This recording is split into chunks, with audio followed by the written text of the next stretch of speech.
As a token of respect to our honorable speaker, Professor Kavita Chakravarti.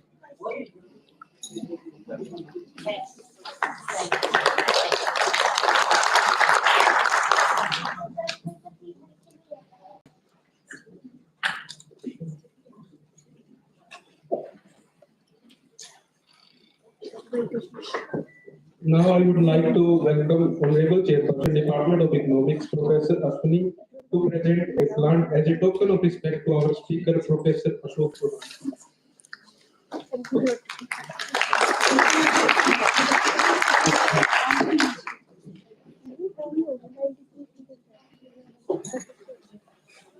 Now I would like to invite Honorable Dr. Lalit Sharma to present a plant as a token of respect to our Honorable Speaker, Professor Jambheshwar.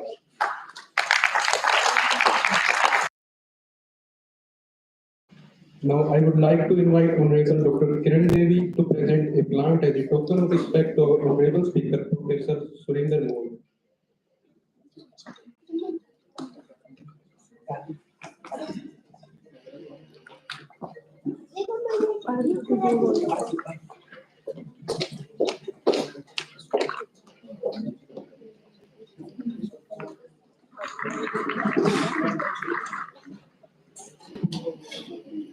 Now I would like to invite our Honorable Ashwini sir to present a plant as a token of respect to Honorable Professor Viksit Bharat.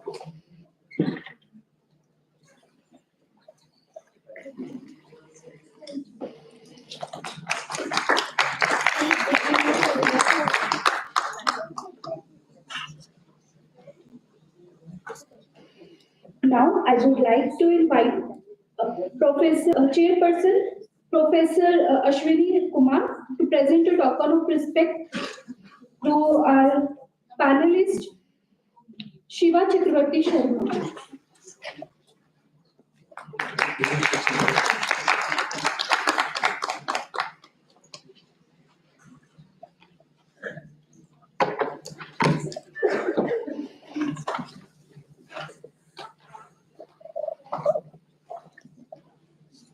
I request a pleasure of Professor Lalit Sharma's presence to formally welcome our honorable panelists.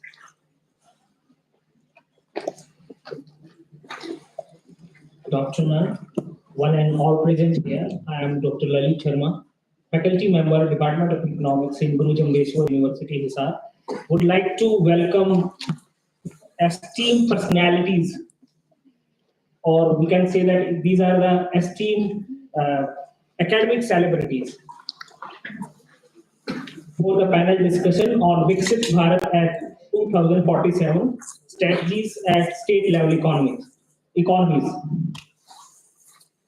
Professor Kavita Chakravarti, from the Department of Economics, Mercy Dayanand University. Professor Surinder Mohan from the Department of Economics, BPS Women University, Sonipat. Professor Ashok Chauhan, Department of Economics, Kurukshetra University, Kurukshetra. Professor Manoj Sivaj, Department of Economics, Chaudhary Devilal University, Sirsa. Professor Vikas Batra, Department of Economics, Indira Gandhi University, Rewari. And Mrs. Shiva Chakravarti from the world. I would like to welcome our head of the family, Dr. Ashwini Bishnoi. And also, I would also like to welcome our dean, directors of the university, chairperson of the departments, students, research scholars, or media persons to join this panel discussion. Over to Dr. Soni sir. Thank you, Lalit. Since we are already late, I am not taking any time. Would be requesting my panelists who are well-versed, well-expert into their streams to share their views, preferably in 8 to 10 minutes. But if you feel that still it is required, you may take another 4 to 5 minutes. Also, we would be having a half an hour discussion. So thereon, you will be having a space of another 2 to 3 minutes to add on to your points. So in this line, I am requesting Professor Ashok Chauhan to please continue. Thanks for your comments.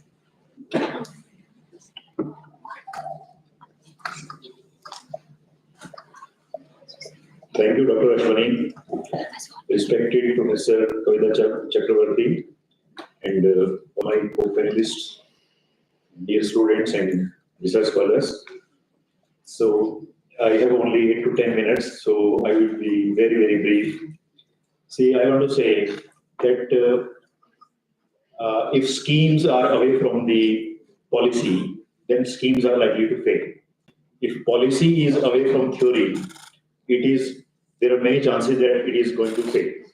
So theory and policies have to be very near to each other. And as this theme has been selected, that strategies at state level, economies.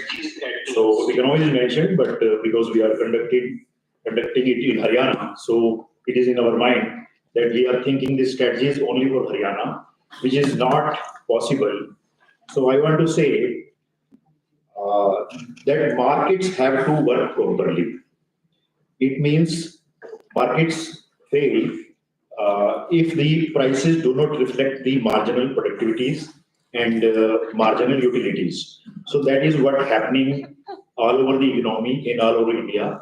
See, in fact, it is happening all over the world. Whole capitalistic system, rather I will name the system as market mechanism-based capitalistic democracy.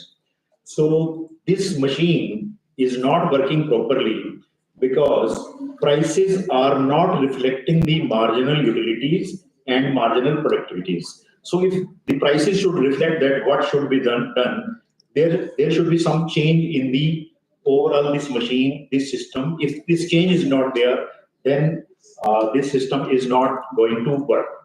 So I propose, because I am here to propose the solution directly, I have no time to make the background, but you can understand that I am talking in terms of the Pareto optimality and Pareto markets and market functioning. And it means that if markets function properly, particularly the property markets, asset markets, if these markets work properly, then the resources will be allocated properly and capital will meet labor, and if that happens, more production will be there. And more production means more employment, more output, more services, and you can say a developed India. So development means that we will push the production possibility frontier to next level. With the existing resources, we will be able to provide more services, more goods, more ideas, more knowledge. So everything will be more. So how this is going to work? So I will say that it will work. So this is just a out of box idea. So it will work only if there is a rational taxation system. So right now we are taxing the flows all over the world in all, let's say, capitalistic market mechanism-based democracies. We are taxing the income, consumption, saving, distribution, all flows. We are taxing the flows. And our objective is to maximize the production, maximize the consumption, maximize the saving. So whatever we want to maximize, so we are taxing those things.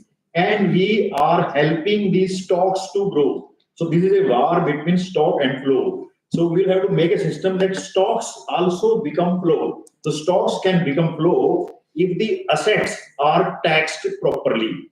Not the flows, not the production, consumption, income, saving, or investment. Rather, we have to tax what we don't want. What we don't want? We don't want inequality. We don't want the pollution. It means whatever we don't want, that should be taxed. It means inequality should be taxed. Inequality exists. I am saying in minimum number of words that all income inequalities, they exist because there are asset inequalities, because holding of the assets is unequal, therefore inequalities of income exist. And I would like to connect with this democracy also. Please remember that in our constitution, equality, harmony, fraternity, all these three things are interconnected. If one is harmed, other two are also definitely harmed. Again, I want to say that the capitalist system can be saved, it can work under only two conditions. So one condition is that return on investment should be more than the cost of capital. Secondly, the growth of GDP should be more than the growth of the return on capital. It means wage rate should grow properly, inequality should decrease. If inequality is decreased, then democracy will be saved. If democracy functions properly, then markets will function. If markets function properly, then whole system will function. So I propose that there should be tax on the unused assets, unused properties. There should be more tax. Let us say 3% tax on the value of the 3% per annum value on the you can say assets. Okay, that will be translated into 30% income tax, and 2% tax on the consumption assets, and 1% tax on the production assets. So if we do this and we do not tax the income, production, consumption, those flows, if we tax the assets, of course, with proper exemptions, whatever exemptions that we are giving right now, same exemptions and more can be given in the new system also. So what will happen, that people will convert their unused assets either on paper or actually into consumption assets. And after some time, they will convert them into production assets. So when all assets in the economy, they become productive, so that you can understand, that is the, what you say, full employment. So never think that full employment means that people are fully employed. Rather, this is the capital which is fully employed, because more capital can be created and more capital can be, you can say, fully employed, but number of people, they increase at their own pace according to demography. So this is what I want to say, that with a proper rational taxation system, all flows can be converted into tax. Because I have been paid to speak here, so I'll give one suggestion at Haryana level also. So I will say that let us embrace the markets properly, let us embrace the capitalism properly, and let us corporatize the agriculture. So there should be farmer-produced companies. What farmers can do, these things have already happened somewhere or at other places. So these things can be replicated.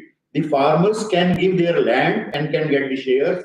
Okay, and whole village, let us say 400 acres. Some villages, they have 400 acres, some have 800 acres, some have 1600 acres, depending on the, you can say, various areas, what I see. So there are many villages which are having around 1200 acres. So most villages in Haryana are in this category. So these, the farmers, those who are the owners of this land, they give the land and get the shares, and then this farmer-produced company, it can get a loan from the banks. And of course, rate of interest are going down, so various costs will definitely go down, and the villages and farmers, small farmers, they will get rid of the additional assets also. 5 एकड़ पे एक tractor रखा हुआ है, 20 एकड़ पे एक tractor चाहिए, लेकिन बिना मतलब ट्रैक्टर रखा हुआ है. So these kind of things, you can say, they will get rid of these things, and there will be more, you can say, regular employment, and automatically the people from the agriculture will be shifted to the production sector, and companies, the farmer produced companies, they will be able to do protective farming, controlled farming, precision farming, organic farming. They will be able to invest in the water management also, and all kind of innovative things, whatever we are suggesting. And the capital is not going to agriculture, neither from the private sector nor from the government sector. So if capital reaches to these lands, to agriculture lands and farming companies, so definitely I see that number of companies, listed number of companies will go 10 times within 2-3 years, and India will be a developed India. So for the time being, I give only one suggestion. Thank you very much. Okay.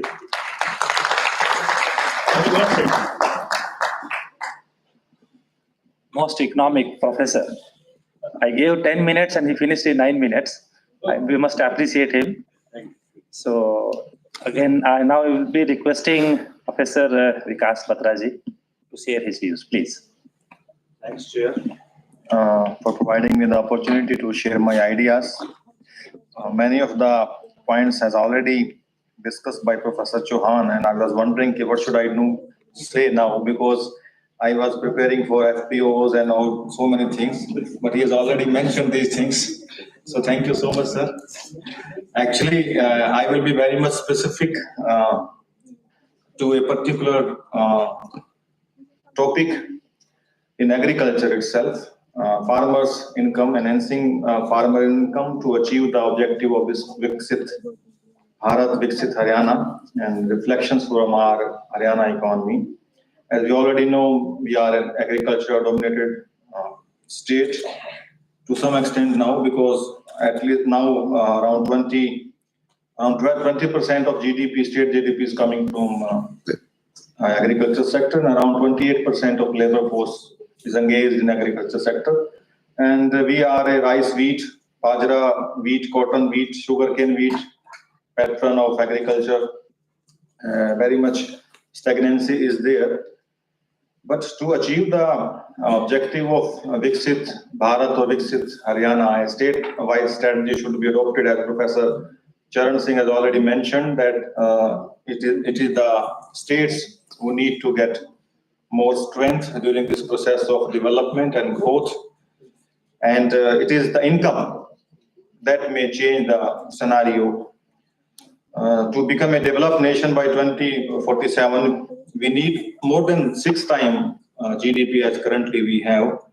And with inclusivity, means the person who are in lower strata, the person who are in exclusion, in periphery, they need to be more inclusive approach altogether, so that growth of income and GDP can be justified. For that, in the journey of structural transformation in economics, everybody knows that the role of agriculture is declining. But in India specifically, where still more than 45% people are engaged in agriculture sector, although 16 to 70% of GDP is coming from agriculture sector, but there is a great contradiction or paradox in Indian economy that almost 50% of labor force is engaged in agriculture sector, and that sector is not giving too much to them apart from certain policies. So we need to focus on to enhance the income level of farmers through various strategies. Previously, so many policies were also implemented with certain success stories are also there. According to SAS survey, we found that there are wide variation at regional level also. Like in Punjab, the agriculture income, farmers' income is 26,701. In Haryana, we have 22,841. And similarly, in Bengal and Bihar, it's 6,700 and 7,500. So big variations are there. Within these variations, one very interesting thing is has been emerging as with special context of Haryana agriculture, that we are still engaged in that post-green revolution period where wheat, rice, and other crops I have just mentioned, we are still growing these crops, and these are not high value crops.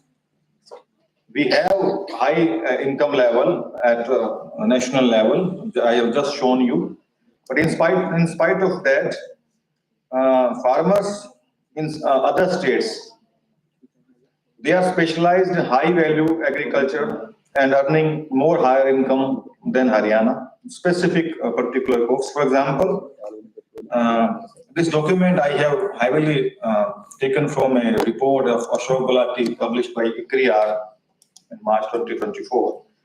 For example, Jammu and Kashmir in fruits, Kerala in spices and rubber, Himachal Pradesh fruits, Uttarakhand fruits, West Bengal vegetables have more diversified cropping pattern than Haryana, and they are earning much more higher than our farmers who are engaged in traditional cropping system. Again, the productivity issue is also there. We are almost on the verge of stagnancy, and income level is comparatively low. So there is a question why, we have been experiencing recent agitation farmers level, especially in North India, and their demand for MSP and other aspects were pretty much covered by media and policymakers also. So why, because of these lucrative alternatives, we in Haryana agriculture farmers are still very much focused on our traditional setup. It's only because of we are not able to manage the risk involved in moving from a traditional system to these highly commercialized crops. market price fluctuations are there, weather patterns unpredictable is there, infrastructure issues are still there in Haryana agriculture, and MSP issues is helping them to stick in that traditional cropping pattern in Haryana. But we need to do some different, implement some different strategies so that farmers' income can be enhanced. Like in Haryana, farmers' income can be increased substantially from doubling the area under high-value crops like plums, peaches, lychees, strawberries, guava. These are some different things, and based on certain studies, it has been advocated that we should move from that traditional setup to this high-value crops. And again, poultry, fishing, and contract farming is another option. In Sirsa area, I think there are so many success stories already there. And there is also a requirement to do something with central government also to create more robust policies and a corpus fund so that Haryana farmers, the farmers of Haryana can get more incentives. The point of FPOs, Farmers Producer Organization, that has already been suggested by Professor Chauhan. It's a new discussion in academia also. Punjab is playing a different story in Farmers Producer Organization. There are so many emerging challenges they have been facing FPOs. So apart from their success stories, some certain challenges are also coming in FPOs. But these are some modern tools, and new age cooperatives are there, FPOs. So we need to strengthen these things to support farmers. Market access is there. The trading, especially the organic farming, trade of organic farming, and that has also been suggested by Professor Chauhan. So this is also a very important aspect. One very important thing I was pondering upon, a special model of public, private and community partnership in the context of contract farming in Haryana, where we need to evolve a new model where the market is there, private players are there, public sector institutions are there, and community is also engaged as farmers. And we need to develop a model that is public, private and community partnership where all stakeholders can get their maximum. So in a nutshell, one more important thing, the financing of, for especially Professor Moore, we were discussing during tea break, that the model of self-help groups in India, especially in Haryana. NABARD has launched a concept joint liability group, especially for farmers and micro entrepreneurs. And in Haryana, we need to explore these things very interestingly because JLG model has inbuilt capacities to provide a risk-free loan to farmers, and loan, a financial requirement, is one of the major requirements for farmers, even in so-called developed states, Punjab and Haryana.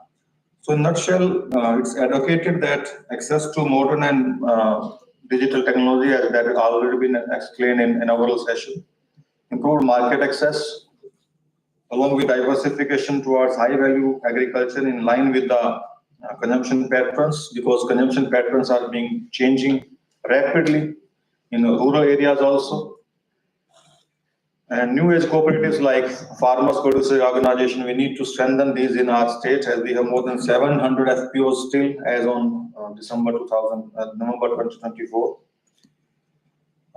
Trade of organic products, farmers' income, it can be increased substantially and sustainably. So agriculture sector in particular in Haryana and Haryana economy in general need to develop faster than country as a whole to assist the objective of to attain Viksit Bharat. मेरे ख्याल से भारत विकसित भारत करने के लिए हरियाणा का जो role हो सकता है स्टेट लेवल पे, जो हम स्पिल ओवर इम्पैक्ट की बात भी कर रहे थे, तो हरियाणा को उससे पहले विकसित होना पड़ेगा ताकि वो असिस्ट कर सके जो उस प्रक्रिया में. बहुत बहुत शुक्रिया. Thank you so much. Thank you, Professor Vikas. And now I will request Mrs. Siva Chakravarti to please share her views. First of all, thank you so much to the Jambheshwar University for giving me the opportunity to speak.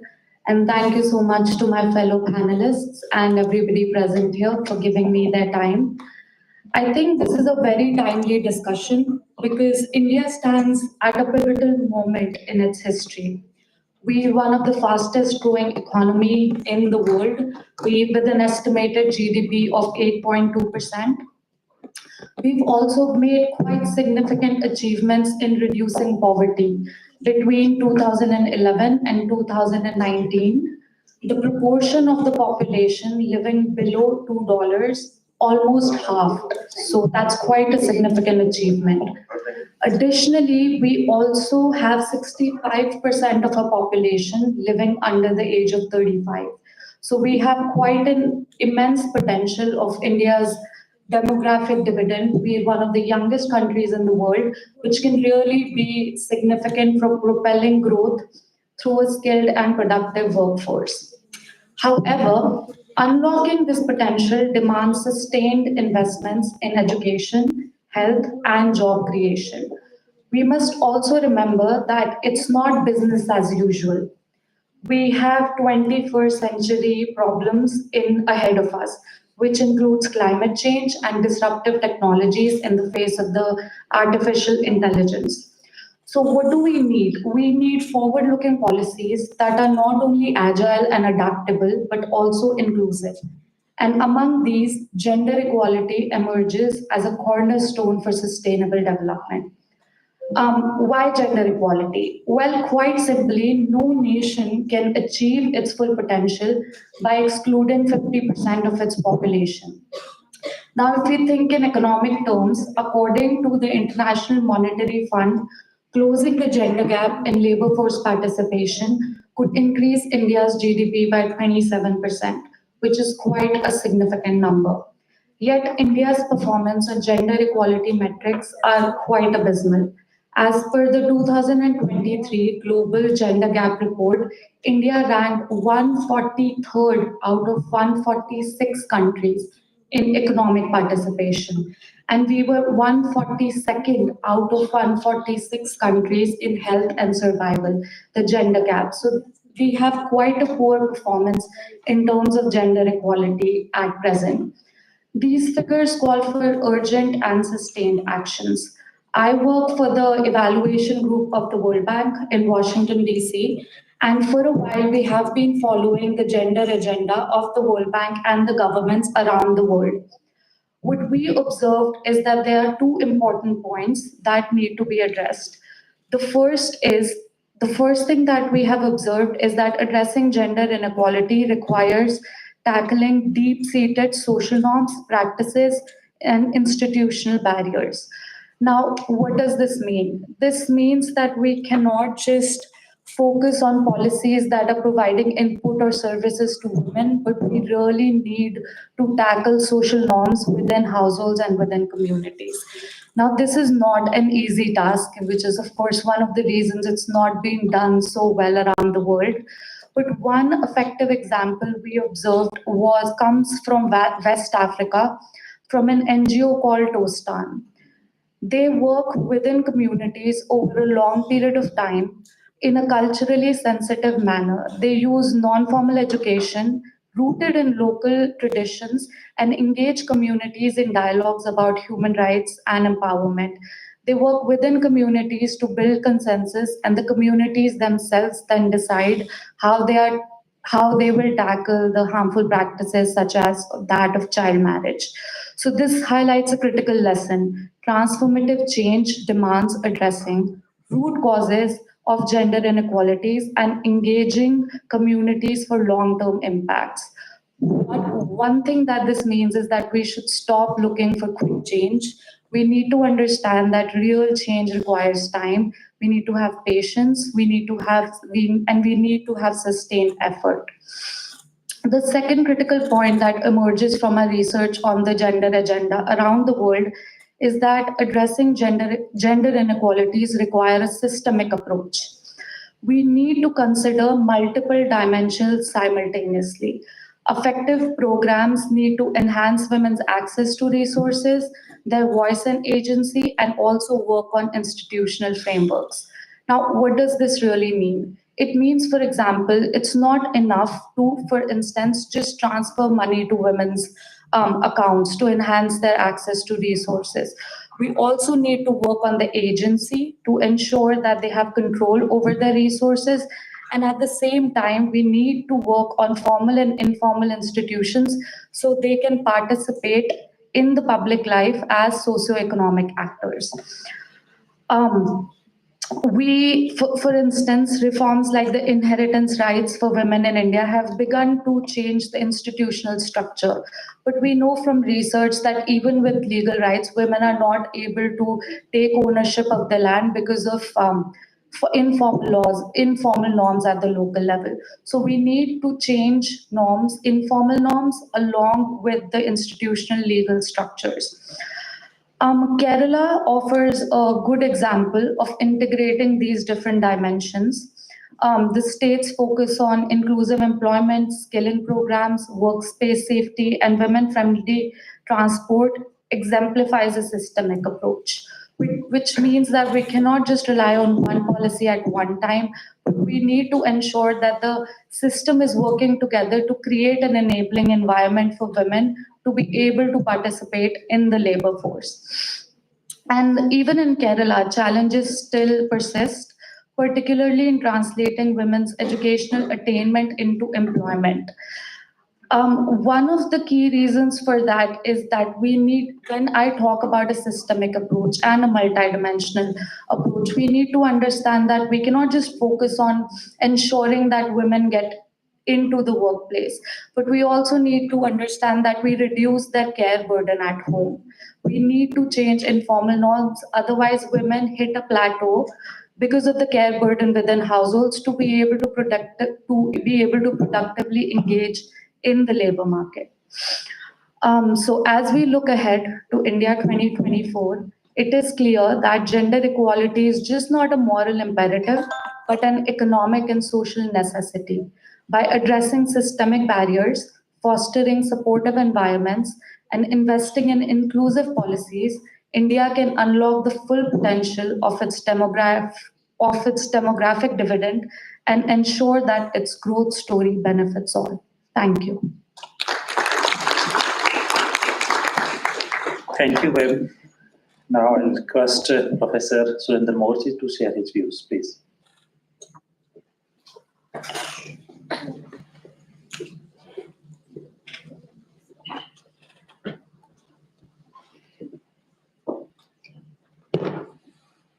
Good afternoon to all.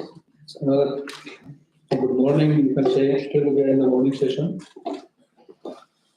So I am very thankful to Department of Economics, Hisar, for providing me the opportunity to interact with you in this conference and panel discussion.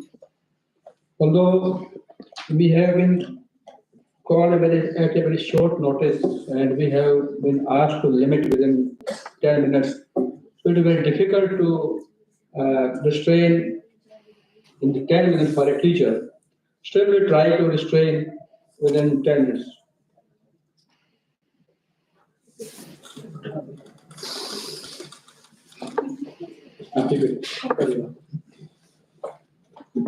So in the morning session, we have excellent presentation, excellent strategy, how India can be a developed country, how we can achieve a Viksit Bharat by 2047. The approach is very commanding. At least we now start realizing that we can develop.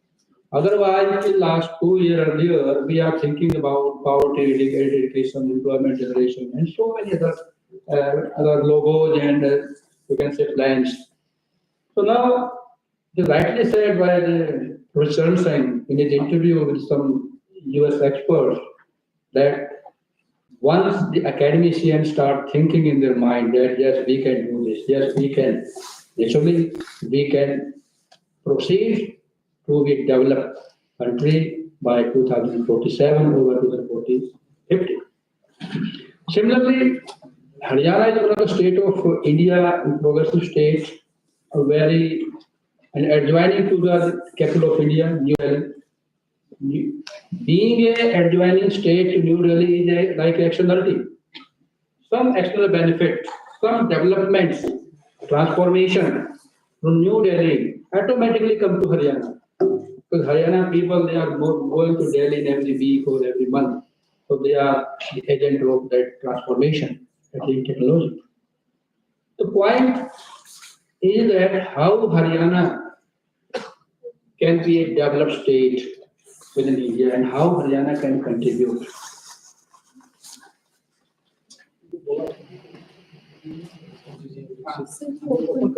Opening only, sir. I think he So how Haryana can be a developed state? Dear friend, being a student of economics, I only know one thing. We can increase our GDP only by increasing production, whether in agriculture sector, whether in manufacturing sector, and the service sector. And you can see the main thrust is on manufacturing sector. Main thrust is on agriculture, non manufacturing sector. Agriculture sector has shown stagnation. If you see the food producing states like Punjab, Haryana, Western UP, they are the food bowl, they are producing wheat and rice. There is stagnation in the production due to high cost of cultivation. Farmers are committing suicide. So only way to realize the potential is by diversification. As Professor Vikas has already told that diversification need of the earth. Second is the manufacturing sector. We have to connect with the world. We have to increase the export of manufacturing products. Even in the morning, a diagram was shown that why India is the fifth producer of manufacturing and in trade only 50%. That's why we are relying on agricultural imports. So for this, we have to increase the production. And we can increase production only by way of increasing employment. So I have prepared a slide. So I prepared a number of slides, but I can skip some slides because of shortage of time. So this is a slide which I have prepared that shows the Viksit Bharat, Viksit Haryana vision for 2047. It's short analysis. What strength we have, what weaknesses, opportunities. We have the strength of strategic location, very near to Delhi, very near to international airport, Gurgaon, Delhi. We have a huge infrastructure development. We have seen, witnessed in the last 20 years, number of highways are passing through Haryana. And I'm afraid in next year, Haryana will disappear. Haryana will live in pockets. Four highways, east and west, six, north and south. Only remain in pockets. The state Haryana जो है ना वो गुम हो जाएगा क्योंकि roads इतने निकल रहे हैं pockets में रहेगा. So this is the infrastructure development is a strength. And again, Haryana is a hub of agricultural activity. Being a food grain producing state, and now there is a market at Ganno, food market, fruits market has been developed. And Haryana's workforce is comparatively very skilled. This is a strength. What are the opposition? What are the weakness? Weakness is still Haryana economy is dominated by agriculture. We depend on agriculture. There is too much rural-urban divide. We have divide rural area, urban area. And we have environmental challenges. As you are witnessing for last 1 month, there is a smoke and infrastructure gap. Still, some area remains less developed in infrastructure. And although the focus is on those areas, but still there is a gap in some areas. What are the opportunities? We have smart city initiatives. Amar Ki Yojana, by Prime Minister, 1 and 2 and now 3. We have many cities, they are covered under the smart city mission like Gurgaon, Hyderabad, tourism development, renewable energy, and healthcare expansion. And third is the climate change, as I told, and economic disparity, skill mismatch, technological disruption. You can see the 2 points. On the strength, we have a skilled workforce. On the threats, we have skill mismatch. This is the point which I want to discuss today. So, increase in production, agriculture diversification, climate degradation. Not only that, smoke. One point is also that groundwater resources. Our groundwater aquifer is declined by 40% every year. 40% deficit every year.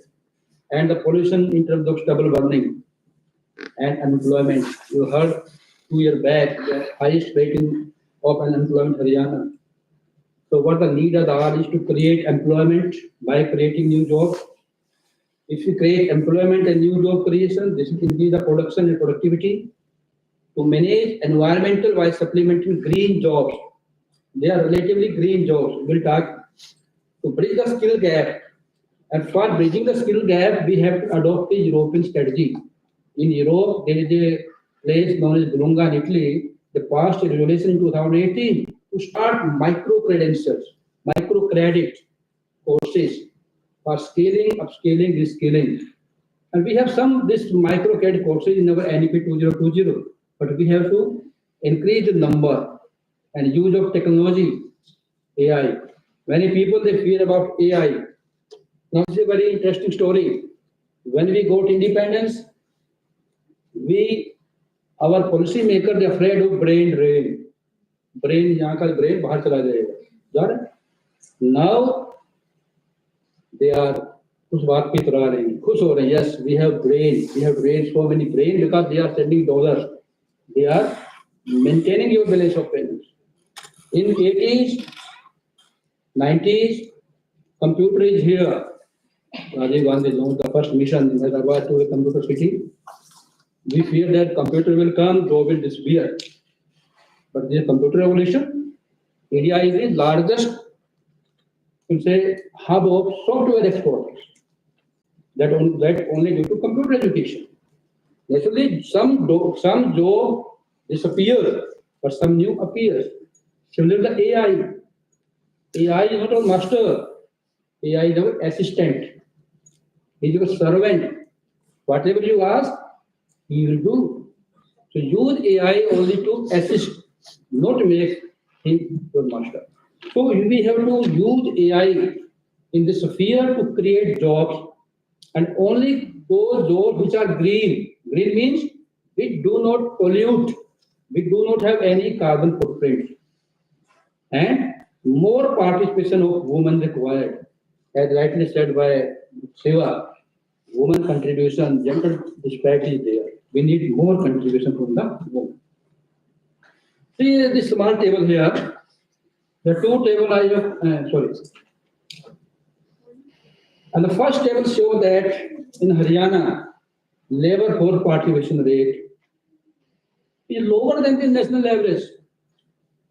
It means that it shows that there is a less unemployment. People are not willing to work. This is also, you can say, confirmed by WPR, working population ratio. This again is lower to national average. And if we see the unemployment rate, it is higher. This is not a natural phenomenon. You can see the female in Haryana, labor force participation 14%.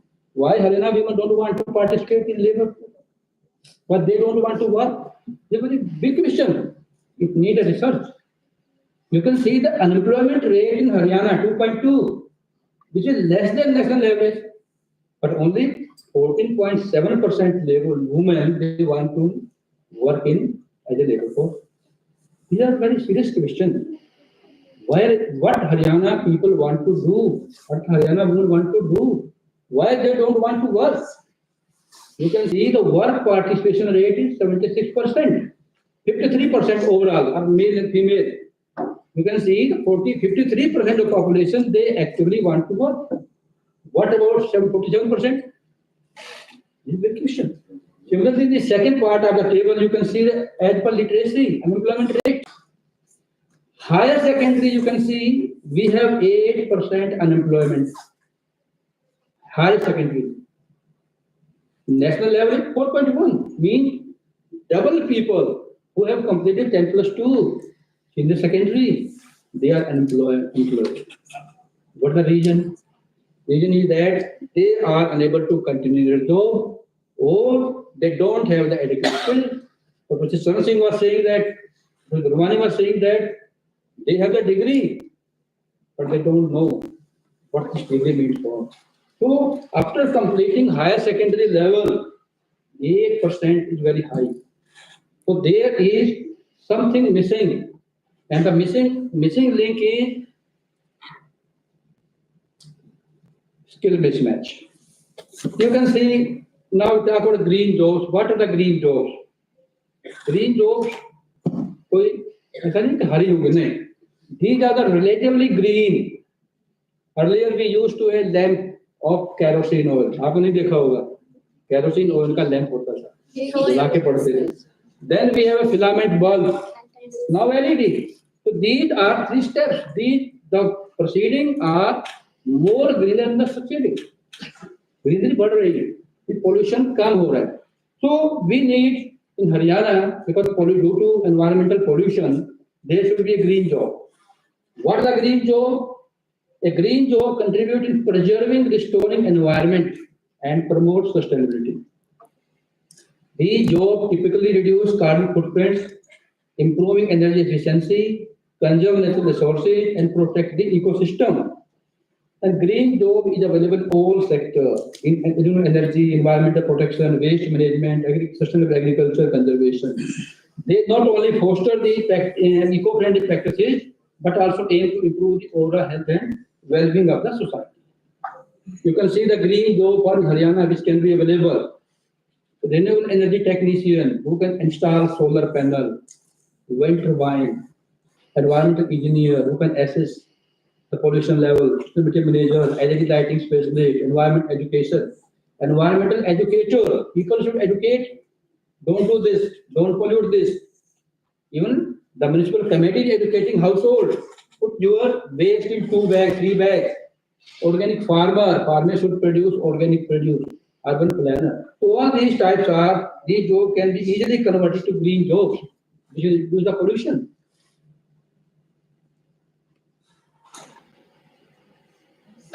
Now we have AI, artificial intelligence, an assistant which helps create green job and for a Viksit Haryana. We need jobs. First condition, if we are creating jobs, we have to create green jobs. If you are creating green jobs, then we can't ignore technology AI. So AI is very helpful in creating green jobs for a Viksit Haryana by 2047 because it can enhance energy efficiency. Energy is the power. We all humans we have energy from the sun or from the other sources like thermal, hydro, and wind energy. So energy, enhancing energy efficiency for agriculture, sustainable agriculture. You can see in agriculture, most of the labor work is going to be substituted by drones. Earlier, nowadays, labor is spraying, watering in the field. But now we have seen in some villages, drones have been used for spraying, for watering, insecticide. And this activity increased. It means that the task of a labor is reduced, is vanished. But the task of a drone operator increased. So people will be trained how to fly a drone and how to sprinkle the pesticide and fertilizer. So these type of drones, soil health monitoring, predicting weather pattern. So these jobs create agriculture role in eco-friendly farming. Waste management, this is the biggest challenge. Every city has nowadays a mountain of waste. Where this waste will go is a big question. Transportation, smart mobility, the world is moving to e-vehicles.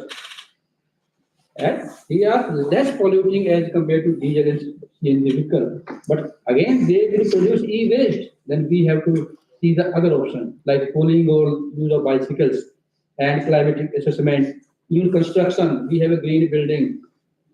We have to build houses with more windows, so that we have more lighting. We have to close the light in the daytime.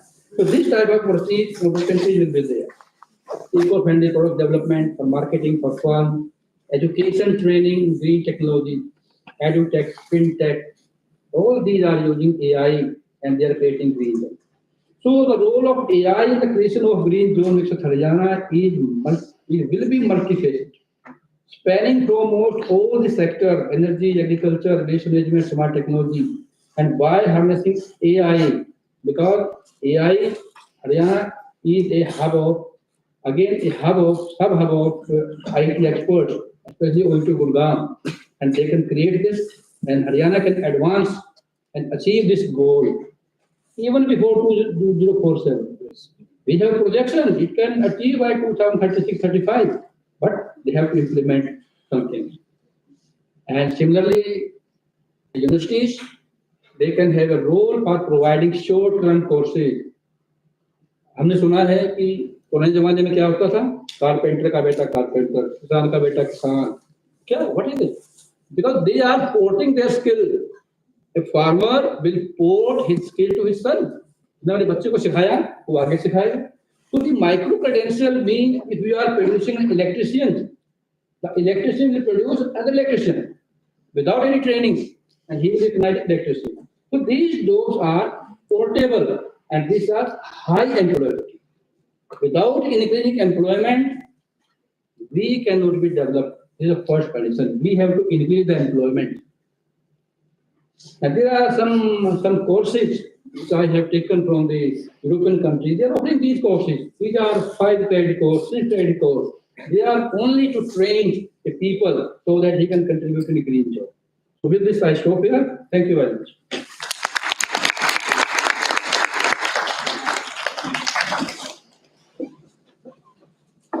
Thank you, Professor Moore. Now I'll request Professor Manoj Sivas to share his views, please. Good request for the time. Yeah, please.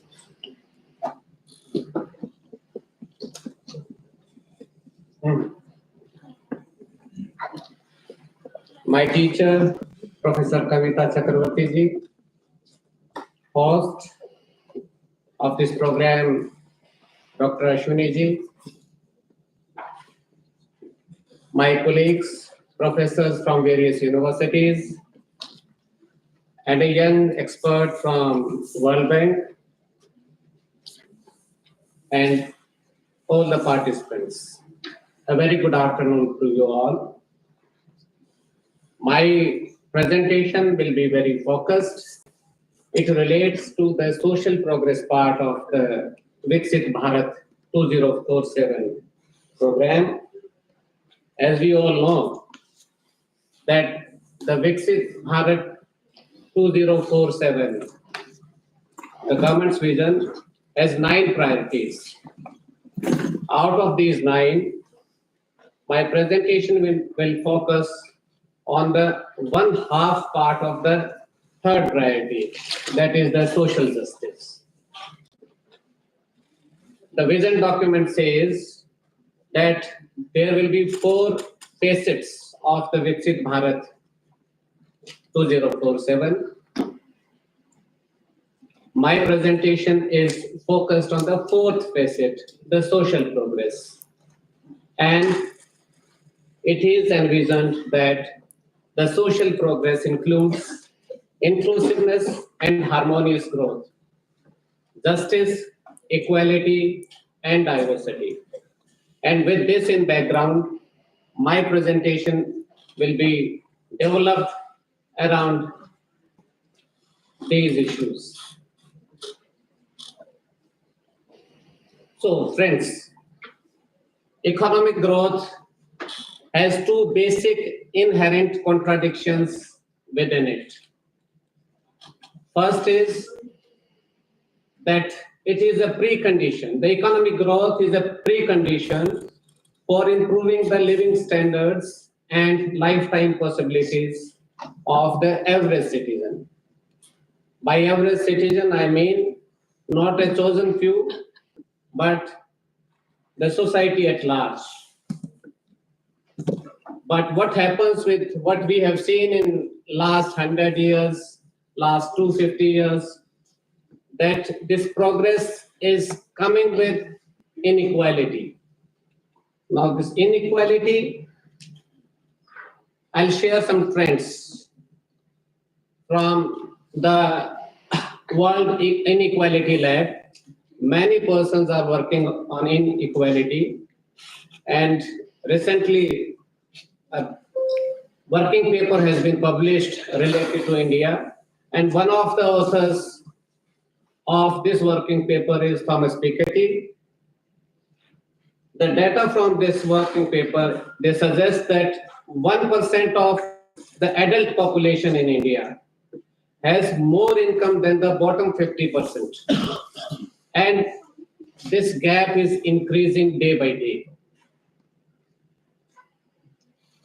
The inequality in India is of such a high level that India is behind only Peru, Yemen, and other small countries. Post-billionaire ranking shows that the number of Indians with net wealth exceeding $1 billion rose from 1 in 1991 to 162 in 2022. These are details. I will focus only on the figures of 1951 and 2022. Bottom 50% accounted for 20.6% of national income. And you can see that this share was almost constant with a mild increase up to 1981, even 1991. But it started decreasing after 1991. That is the year of implementation of economic reforms. In 2022, it was merely 15%. On the other hand, the top 1% adult population, which accounted for only 11.5% of the national income share, it increased to 22.6%. So at the beginning, it was half of the bottom 50%. Now it is almost 1.5 times of the bottom 50%. And this is more important. This is even more important because inequality in income leads to inequality in wealth and vice versa, as Professor Ashok Chauhan referred to. And here the picture is very grim. Coming to the data of 2023, we find that lower or the bottom 50% of the adult Indian population, they own only 6.5% of the wealth. And the top 1%, they own 39.5% of the wealth. So these are simply repetitions. Okay, this is new. Coming to Haryana. We all know this is the GDP structure from 1989-90 to the latest year 2023-24. The graph clearly shows that the share of agriculture decreased over time and the share of services increased over time. As far as the share of agriculture sector is concerned, we all know, we all are from the economics background, that this is a symbol of development. But there is something different growth story in Haryana. The industrial sector, that is almost stagnant. And the services sector, that has surpassed the industrial sector. Why I'm saying that this is a different story? Because the middle class, the innovations, the employment,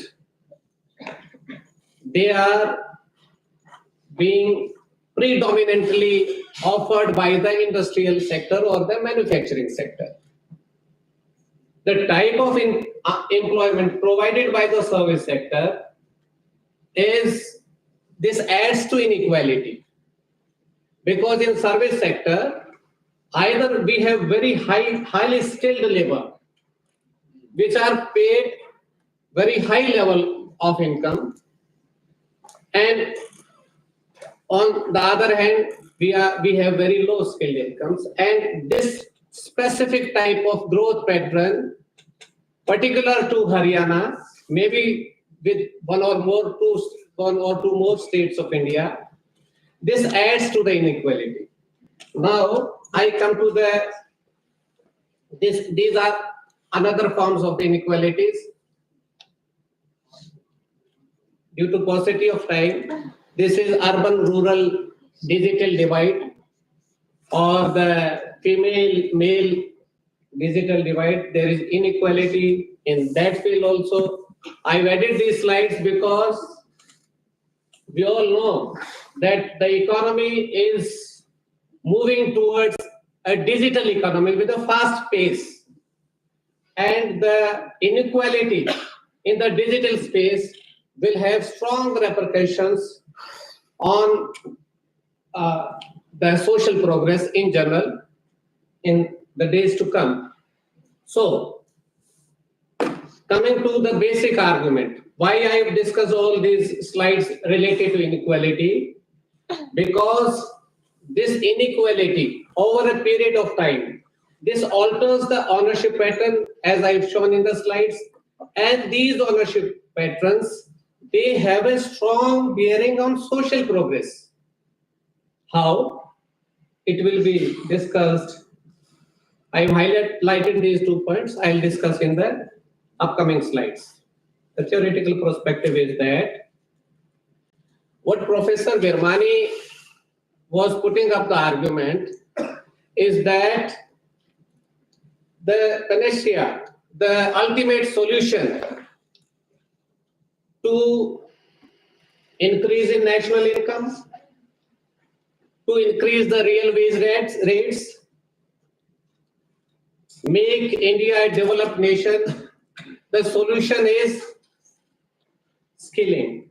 The solution is upgradation in skills, education. Where this idea came from?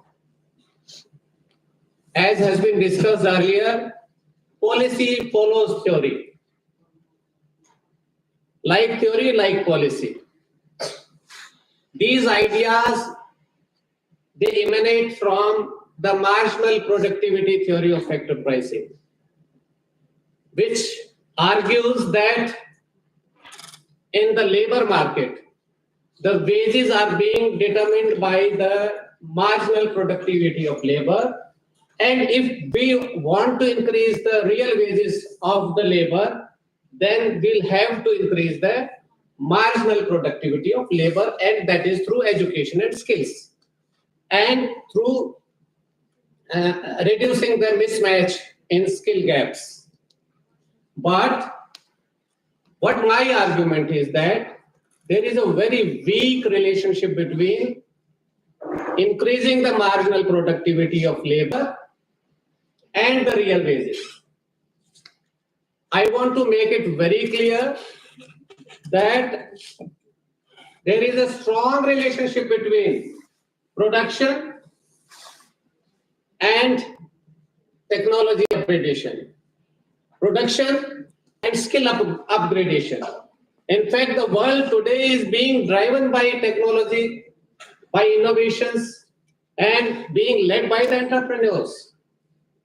But this does not mean that real wages have a strong linkage with marginal productivity. For example, in the government sector, look at your departments. It is the government policy which determines the wages. You have regular teachers, you have Professor M.K. Bishnoi, must be getting more than 2,50,000 rupees. Sir 3 lakh से हाँ 3 lakhs. खुद बोलते हैं sir हाँ? खुद बताते हैं Oh, and there are other teachers who might be getting 2 lakhs, 150 lakhs, 1.5 lakhs. There may be contractual teachers which may be getting 60,000 rupees. There may be part-time teachers which may be getting 30,000 rupees or 40,000 rupees.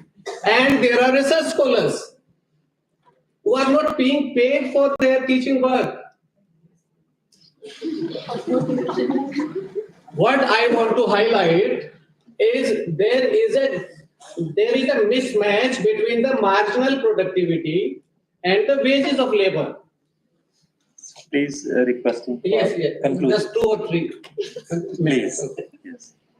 So, all these, the teachers from scholars to the senior most professors, their marginal productivity is almost equal or not that much different. But their wages are so much different. Meaning thereby, the marginal productivity theory is not a true reflection of economic reality. There is a mismatch. What machine learning, AI, economic progress, technological progress, skill progress, all contribute to supply, to production, but not towards wage determination. And as far as private sector is concerned, shortening my presentation, I would say that depends totally upon the bargaining power of the two parties involved in the production process. The two parties involved in the production process are the owner, we may call him capitalist, we may call him entrepreneur, or by any another name. And the other is the labor. Because the labor has no choice but to sell his labor. The bargaining power of the employer is much greater, and as a result, he is not sharing the fruits of progress, fruits of development in an honest way. He keeps the increased production, a major part of the increased production, with himself, and imparts a very small part of the increased production due to enhanced technology to the actual producer. Meaning thereby there is a meager rise in real wages, and it is falsely being presented that the development will lead to real wages, increase in real wages. But the fact is that the increase in real wages does not match the increase in production, because the major part of the production is being usurped by the owner. And who is this owner? Owner is owner of wealth. And as I discussed, there has been an increasing divide between the bottom 50% of the Indian adult population and the top 1% of the Indian adult population. And this inequality will fully, and if not fully to a great level, this will harm social progress, because this will harm the 90% of the Indian adult population, which constitute the society, the Indian society. Therefore, coming to the conclusion,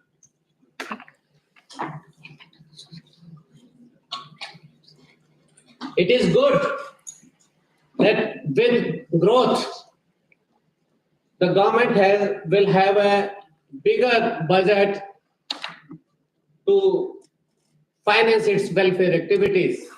But when I was going through the vision document produced or written by Professor Arvind Virmani, I had two serious objections to his proposal or his vision. First is that his vision falls short of suggestions like wealth tax, because this wealth inequality is the source, is in contradiction to social progress. and other is more stringent anti-monopoly system, because monopolization, it fastens the speed of inequality. So my say is that capitalism helps, but the monopoly capital, it is seriously against social progress. And second, which I do not agree with Professor Virmani's vision, is that he talks of labor market reforms, and as I discussed with you all, that it is the bargaining power between the owner and the labor in the private sector which decides the wages and not the marginal productivity of labor, and therefore the labor which has a very weak bargaining power, it needs the support of the government system so that we can move towards an inclusive, truly inclusive and egalitarian type of society, inclusive type of growth. Thank you very much. Sorry for taking more time. Thank you, Professor Manoj. Yes. Generally what happens, जब भी हम घर से late होते हैं तो उसका coverage highway पे गाड़ी तेज चला के करने का करते हैं. मॉर्निंग सेशन में हम लेट हुए थे, गलती हमारी थी, हम उसको यहाँ कवर करने की कर रहे हैं. So I am sorry on that behalf. Now I will be requesting Professor Kavita Chakravarti ma'am to share her, please.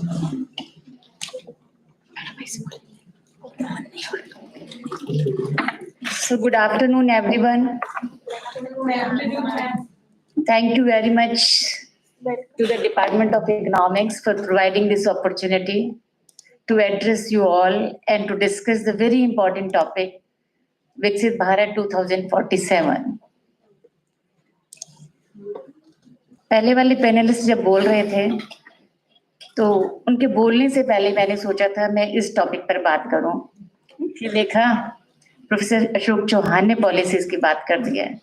Then I thought ठीक है, I would speak on inequality. Then Vikas spoke on agriculture inequality, and Shiva and Professor Manoj Siwaj in detail discussed inequality, social inequality.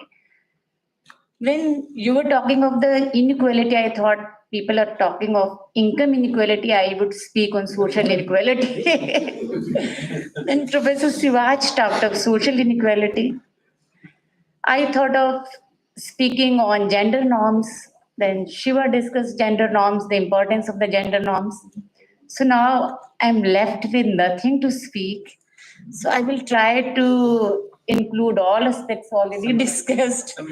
Not summarizing, but of course I will leave some questions, whatever you all people have spoken. So I thought I would start with Professor Chauhan's statements regarding policy theory and schemes. Then Professor Moore appreciated the fact, yes, we can be an emerging economy and we can be a developed country. So when Professor Moore appreciated this fact that we can be a developed country, of course we can.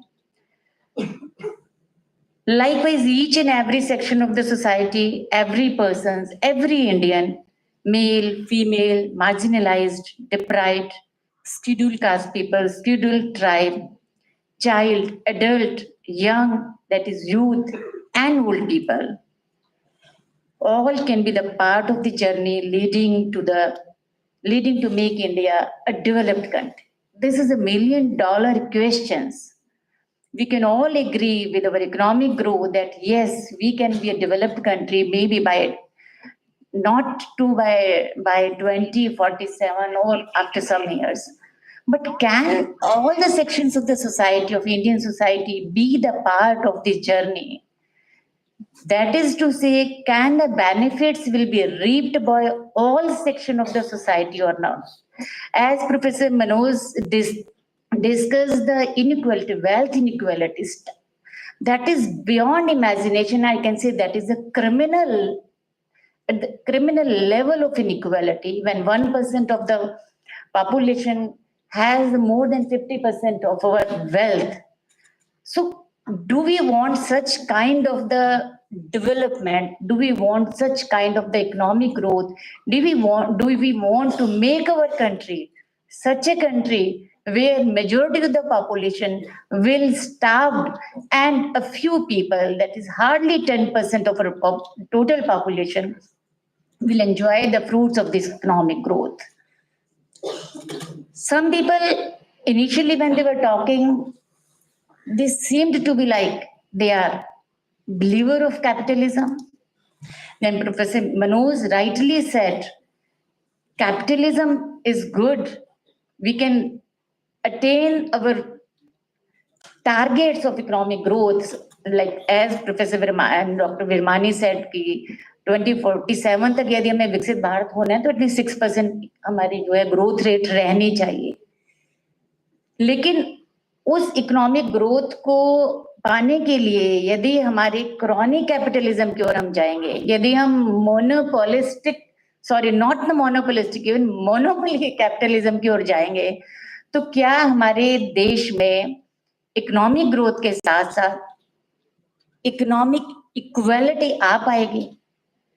Economic equality पे इन लोगों ने बहुत detail में बात कर दी है. आपको detail में डेटा जो है प्रोफेसर शिवाच ने आपको बताया है. तो प्रोफेसर मोर ने जो सवाल पैदा किया कि यस वी कैन, तो उस वी कैन में क्या सभी सेक्शंस ऑफ सोसाइटी इंक्लूड होंगे कि एक पर्टिकुलर सेक्शन ऑफ सोसाइटी जो है वो उस रास्ते पर निकल जाएगा और 47 तक जो है वो हमारे देश का झंडा लेकर खड़ा होगा कि हाँ yes we can be in developed countries? So I'm afraid it is not so.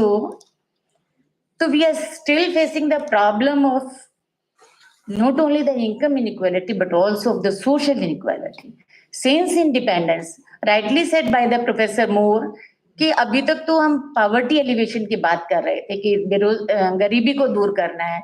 1947 में जब देश आजाद हुआ, उस वक्त के सिचुएशन को आज का युवा इमेजिन भी कर ले तो भी आप नहीं सोच पाएंगे कि आज जहां हम खड़े हैं हम कैसे पहुंचे. जिस वक्त जो है आपकी मोर देन 90% पॉपुलेशन इलिटरेट हो, जहां हम ग्रोथ की बात तो दूर या हम एजुकेशन की बात तो दूर, हेल्थ फैसिलिटीज की बात तो दूर, जहां हमें 2 जून की रोटी का सवाल खड़ा हो कि हाँ हमें भरपेट खाने को नहीं मिल रहा है हमारी मेजोरिटी ऑफ द पॉपुलेशन को, वहां हम इन सब चीजों की बात नहीं कर सकते थे. उस वक्त ये सब कुछ सोचना बेमानी है, या आज ये सोचना कि उस वक्त ये सब क्यों नहीं किया, और 70 साल 75 साल के बाद भी जो है आज हम जिस मुकाम पर खड़े हैं, यदि 47 की सिचुएशन को हम इमेजिन कर लें और हमारे जो कर्णधार थे देश के उस वक्त जो जिन प्रॉब्लम्स को वो फेस कर रहे थे, यदि उन प्रॉब्लम्स के बारे में यदि आज हम सोचें तो हमने बहुत तरक्की की. हम देश से भूखमरी को 1960s में ही खत्म कर चुके थे. इतना यंग इंडिया जो हर चीज के लिए जो है सभी देशों पर बाहर के देशों पर डिपेंड करता था, सुई से लेकर और जहाज तक की कहावत आमतौर पर हम सुनते थे जब हम बच्चे थे कि सुई से लेकर समुद्री जहाज तक जो है बाहर से हमारे इंपोर्ट होता है. तो ऐसे में और अनाज के लिए हम अमेरिका पर डिपेंड थे कि बाहर से हमारा अनाज आता था. और 1960s में ग्रीन रेवोल्यूशन जो हमारा आया, that was the greatest achievement of our country. Professor Charanjit बात कर रहे थे, चरण सिंह कि पोखरण के कारण हम आपकी रिस्पेक्ट करते हैं, लेकिन 1960s में भूखमरी की समस्या जिससे हम जूझ रहे थे और अधिकतर लोग जूझ रहे थे.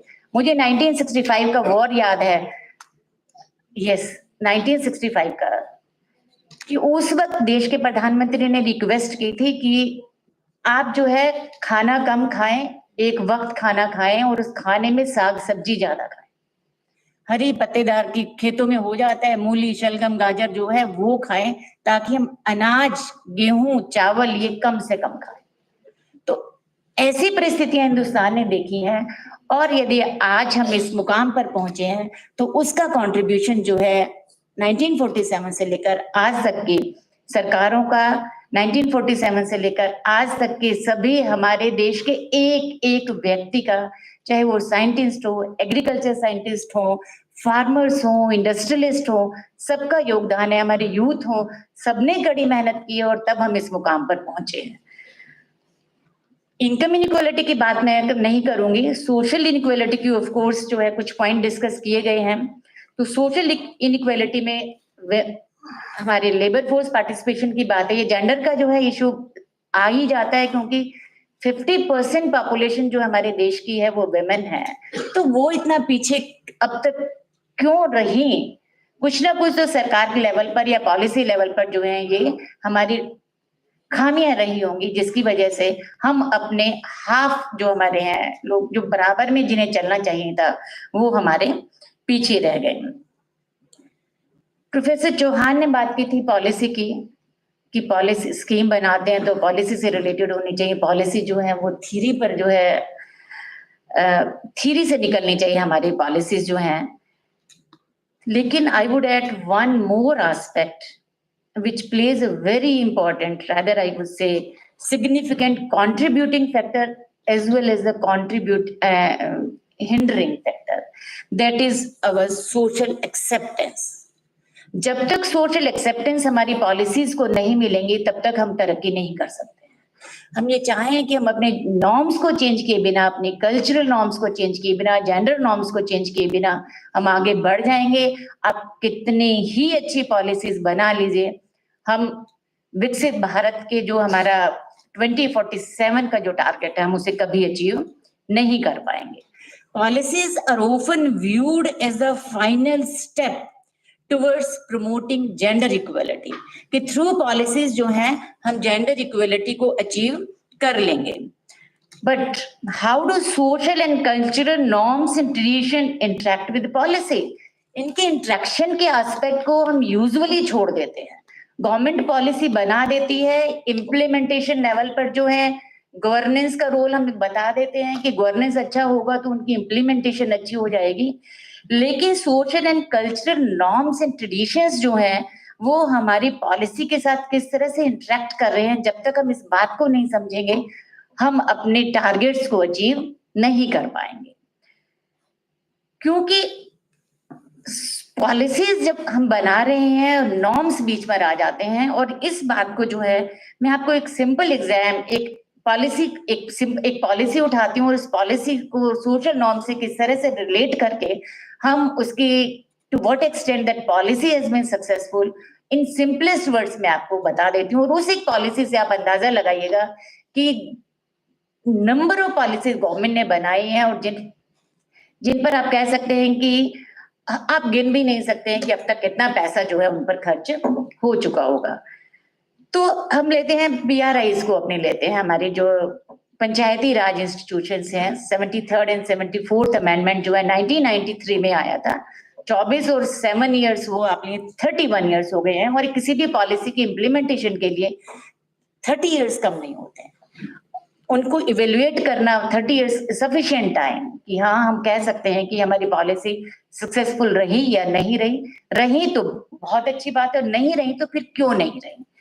तो यदि हम इसमें लेते हैं कि हमारे इस अमेंडमेंट्स में, मैं सिर्फ लोकल गवर्नेंस की बात करूंगी, मैं अर्बन गवर्नेंस को छोड़ रही हूँ। इसमें 3 tier सिस्टम में जो हमारे लोवेस्ट लेवल पर हमारी पंचायत हैं, तो पंचायती राज में एक पॉलिसी डिसीजन लिया गया कि 1/3 seats of all panchayat heads and members would be reserved for women and scheduled caste people and scheduled tribe people. एक सिंपल सा हम एग्जांपल ले लेते हैं कि 1/3 सीट जो है, जितने भी ग्राम पंचायतें हमारी है, मोर देन 6.5 लाख हमारी जो है टोटल ग्राम पंचायत हैं, और इन ग्राम पंचायतों में सभी एवरी ग्राम पंचायत जो है 1/3 सीट जो है वो वेमेन के लिए रिजर्व होंगी। उन वेमेन में भी 1/3 सीट जो है वो scheduled tribe and scheduled caste people के लिए होंगे। और लाइकवाइज जो है हेड्स लेवल पर है, फिर मेंबर्स लेवल पर है कि पंचायत में मेंबर्स में भी यही होगा और हेड्स में भी, सब जिन्हें अक्सर हम सरपंच कहते हैं, ये होगा। तो ये सीट्स रिजर्व हो गई, और हमने सोचा था कि लोकल लेवल पर जो है गवर्नेंस हमारा इंप्रूव कर जाएगा, क्योंकि ग्राम स्वराज जो महात्मा गांधी जी का आइडिया था कि ग्राम स्वराज लागू करना है तो पंचायत लेवल पर इलेक्शन हो, मैंडेटरी हो गया। आफ्टर एवरी 5 years जो है वो इलेक्शन होंगे।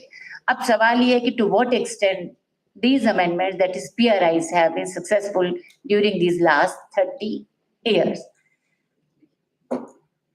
इम्प्लीमेंटेशन पॉलिसी लेवल पर हो गई है, 1/3 सीट्स अब आ रही हैं। सरपंच हमारी वेमेन सरपंच 1/3 हैं, पंच हमारे 1/3 वेमेन हैं, शेड्यूल कास्ट पीपल भी हैं, शेड्यूल ट्राइब भी हैं। और एक अच्छा पॉइंट जो ये हुआ कि 1/3 जो हमने रिजर्वेशन रखी थी वो बाय द टाइम 2022-23 जो है ये रिजर्वेशन जो है वो 50% हो गई फॉर वेमेन, कि वेमेन के लिए जो है अब रिजर्वेशन की सीट 50% होगी। और वो 50% सीट जो है, यदि if you look at the data since 95, क्योंकि फर्स्ट इलेक्शन आपके 1995 में हुए थे, तो हम पाते हैं कि जो रिप्रेजेंटेशन ऑफ वेमेन है it was more than 33%। In by the time of the 2015-16 जो है ये 41% हो गया था। तो we all were very happy कि क्रिटिकल जो मास क्रिटिकल पॉइंट थ्योरी हम कहते हैं कि 33% एक बार हम देने लोगों को जिनको जरूरत है, और धीरे धीरे जो है वो 50% वेमेन की पॉपुलेशन वो अपने आप 50% पर आ जाएंगे।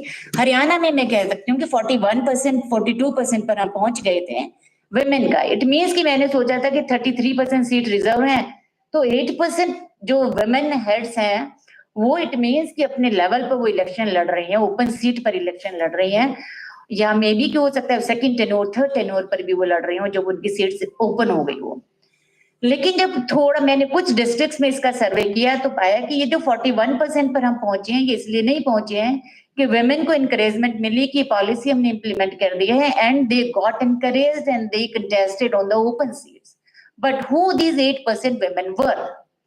ये 8% वेमेन वो वेमेन थी जब 12th कंपल्सरी एजुकेशन का जो है कंडीशन कंपल्सरी कर दी, तो हस्बैंड जो इलेक्शन लड़ना चाहते थे वो एजुकेशन क्वालिफिकेशन उनकी पूरी नहीं हुई, तो फिर उन्होंने सोचा कि सीट तो ओपन है और मैं खुद जो है 10th पास या 12th पास जो उनकी कंडीशन थी वो नहीं हो, तो अपनी वाइफ को इलेक्शन के लिए खड़ा कर दिया क्योंकि उनकी वाइफ जो है 10th 12th पास थी। तो ऐसे ऐसे केसेस जो है हमें मिले, या हस्बैंड जॉब में है लेकिन वो चाहता है कि सरपंची भी घर में हो, तो जॉब छोड़ना नहीं चाहता है, गवर्नमेंट जॉब है, तो अपनी वाइफ को जो है कंटेस्ट करने के लिए खड़ा कर दिया। तो इस तरह से जो है हम 41 पर पहुंचे और गवर्नमेंट ने जो है सिंपली उनका परसेंटेज देखकर कि ठीक है 41% पे वेमेन आ गई हैं तो क्यों ना हम ही जो है 50% कर दें, और 50% हाँ ये वेमेन को प्लीज करने के लिए या एक हाँ जेंडर इक्वालिटी को भी हम कह सकते हैं पॉलिसी लेवल पर डिसीजन लिया। लेकिन क्या एक्चुअल में ये जो 50% वेमेन सरपंच थी वो काम कर रही थी? 2007-8 में और 2023-24 में ये हमने इतने गैप के साथ 2 लेवल पर जो है हरियाणा और हिमाचल प्रदेश का जो है पंचायतों का सर्वे किया और उनके जो रिजल्ट देखे स्पेशली इन हरियाणा कि ओनली 12% वेमेन जो है वो एज सरपंच अपना काम कर रही थी। तो 12% वेमेन जो है वो अपना काम कर रही है। इट मीन्स कि most of the women sarpanch जो थी उनके हस्बैंड्स या प्रॉक्सी सरपंच हम कह सकते थे, सरपंच पति के नाम से जिन्हें हम जानते हैं कि वो काम कर रहे थे। तो आपने उनको पॉलिसी के थ्रू राइट दे दिया, पॉलिसी अच्छी बनाई, स्कीम बन गई, इम्प्लीमेंट भी हो गई, लेकिन हमने जो है सोशल नॉर्म्स जो है उनकी interaction with these policies and programmes को हमने नहीं जाना। तो जब तक ये सोशल नॉर्म्स हम चेंज नहीं कर पाएंगे, सोशल ट्रेडिशंस हम नहीं चेंज कर पाएंगे। हरियाणा में यदि महिला सरपंच घूंघट निकालकर ग्राम सभा की मीटिंग में बैठेगी तो आप अंदाजा लगाइए कि वो गांव के बारे में क्या योजना बनाएगी। तो ऐसे में सोशल नॉर्म्स को चेंज करने की जरूरत है। तो जब तक हम अपनी पॉलिसीज को इस तरह के सोशल नॉर्म्स के साथ इनकी इंटरेक्शन नहीं देखेंगे तब तक हम अपने प्रोग्राम्स की इम्प्लीमेंटेशन जो अच्छी तरह से नहीं कर सकते हैं। तो यहाँ मैं जिक्र करूंगी Nobel prize first women Nobel prize winner थी Ostrom social science economic science में फर्स्ट नोबेल प्राइज विनर थी वो वेमेन। तो इन्होंने अपनी बात की थी कि best decisions are made at the local level, कि अभी जो ये हमारा हम कहते हैं ट्रेजेडी ऑफ द कॉमन्स जिसे हम मानते हैं कि जिसमें हम कहते हैं कि tragedy of the Commons concept जाना होगा, अब पढ़ें तो बहुत अच्छा है कि हम मानते हैं कि कॉमन्स के हाथ में यदि हमारे रिसोर्सेज रहते हैं तो बड़ा ट्रेजिक है, वो उनका ओवर एक्सप्लॉयटेशन करते हैं, मिस यूटिलाइजेशन करते हैं। और इसलिए अच्छा है क्योंकि हम एवरी कंट्री जो हम जिस युग में रह रहे हैं वो कैपिटलिज्म का युग है। I am not in favour of socialism etcetera, but I am walking on the mixed path, this mixture of socialism and capitalism, तो प्राइवेटाइजेशन कर देंगे तो हमारे जो कॉमन रिसोर्सेज हैं उनका यूटिलाइजेशन बेहतर हो जाएगा। लेकिन ये जो ऑस्ट्रॉम प्रोफेसर ऑफ इकोनॉमिक्स है जिन्हें नोबेल प्राइज मिला था, इन्होंने कहा था कि ट्रेजेडी ऑफ कॉमन जो है गलत कॉन्सेप्ट है। यदि रिसोर्सेज आप प्राइवेट पीपल के हाथ में दे देंगे तो वो सुरक्षित नहीं रहेंगे। जितना जो है कॉमन जो है कम्युनिटी, आप गांव में होती है ना, कॉमन लैंड होती है, जब तक वो पंचायत के हाथ में, गांव के हाथ में रहती है वो बची रहती है। लेकिन जब हम धीरे धीरे उनको प्राइवेट सेक्टर के हाथ में दे देते हैं तो वहां उनका ओवर एक्सप्लॉयटेशन होता है जो कि गलत है। तो ऐसे माइनिंग्स का है कि माइनिंग्स को भी आप प्राइवेट सेक्टर में देंगे, वो इस देश के बारे में, लोगों के बारे में, लेबर के बारे में, सब चीजों के बारे में नहीं सोचेंगे। तो उनका ये कहना था कि लोकल लेवल पर यदि गवर्नेंस आएगा, जिसके लिए हमने 73rd और 74th अमेंडमेंट में बात की कि पंचायतों के हाथ में आ जाए और वो अपनी प्लानिंग जो है ग्राम सभा की मीटिंग से बनाए और फिर वो ऊपर जाए। लेकिन जब ग्राम सभा की मीटिंग्स ही नहीं होंगे, जब ग्राम सभा की मीटिंग्स में वेमेन नहीं आएंगी तो वेमेन की इश्यूज डिस्कस नहीं होंगे, उनके इश्यूज डिस्कस नहीं होंगे, तो हम ये लेबर फोर्स पार्टिसिपेशन की जो बात कर रहे हैं 50% हो, हम इनइक्वालिटी को दूर करने की बात करते हैं।